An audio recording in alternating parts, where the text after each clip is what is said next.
When I found out there was going to be a Devil Wears Prada 2, I was nervous because when it comes to these 20-year sequels, they are usually bad. But surprisingly, this one wasn't that bad.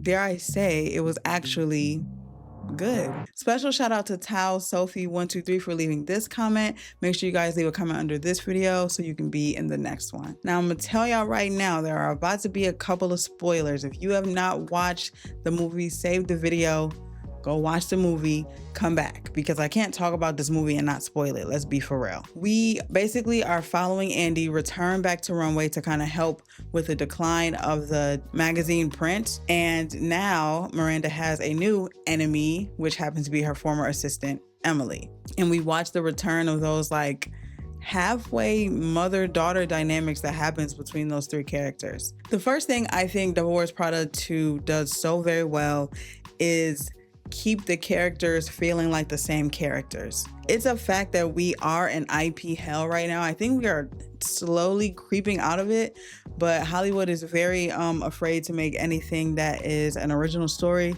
So we get a lot of remakes, a lot of reboots, a lot of 20-year sequels. And I think that what they did the best to make it feel not just like a cheap cash grab was keep the characters feeling consistent. I feel like these are the same characters, but evolved. And I don't think we've really seen that in 20-year sequels. I think that's present in Best Man Holiday and Top Gun Maverick, maybe.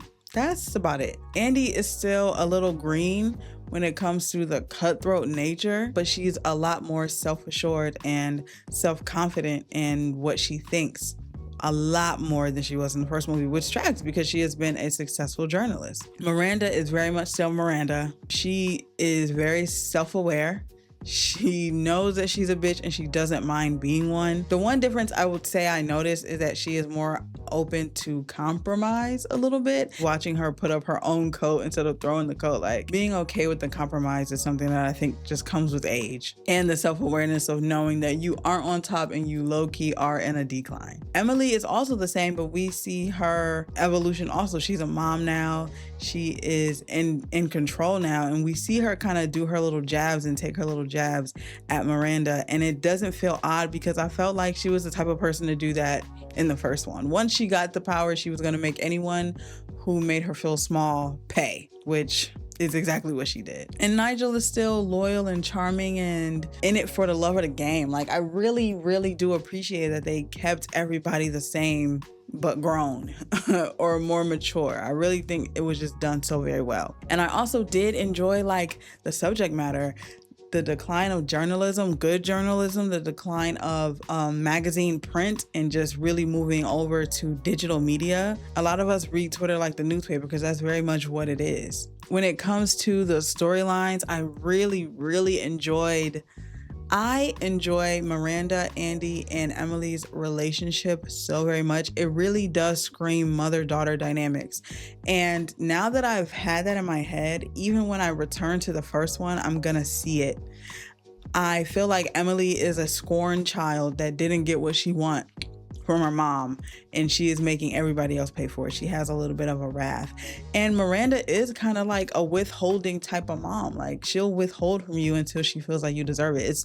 I know it sounds crazy, but when you watch her through that lens, Miranda and Andy, even though on the top they are so different, they are so alike at the core of who they are. They're go-getters. And that line that she says at the end, like, I love to work. Don't you just love working? And it really was so interesting to see these two women who seem different in their morals, so to speak, really agree on the fact that they love working despite the cost, despite maybe not spending so much time with their children, or despite not having time to give a relationship full attention.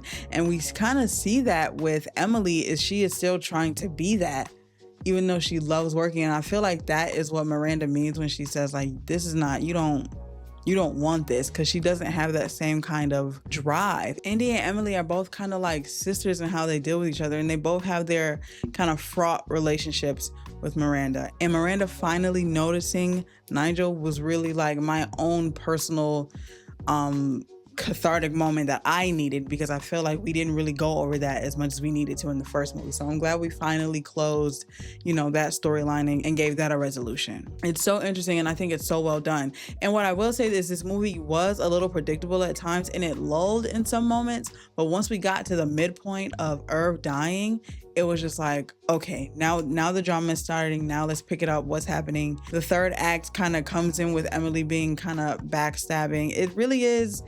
It isn't without faults. It is predictable in some moments, and it does have like that corny comedy, but I think leaving some of the original score in there kind of helps.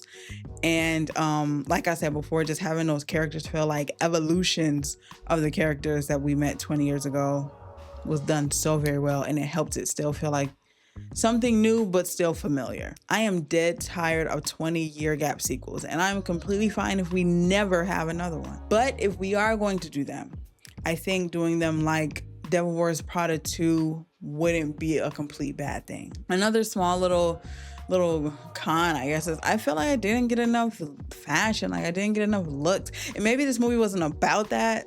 I understand it wasn't about that, but I feel like the looks weren't hitting the same. They were not hitting the same, no shade. This is me just nitpicking because of how much I love the first movie. But what do you guys think? Did you guys enjoy Devil Wears Prada 2? What do you think they could have done better? I was happy to see Lucy Liu, even though I knew she was going to come in and save the day at the end. But it's okay. I think it was really enjoyable. Where do you guys rank this when it comes to 20-year sequels? Let me know down in the comments, and while you're down there, make sure you hit the subscribe, and I'll see you guys next time. Bye.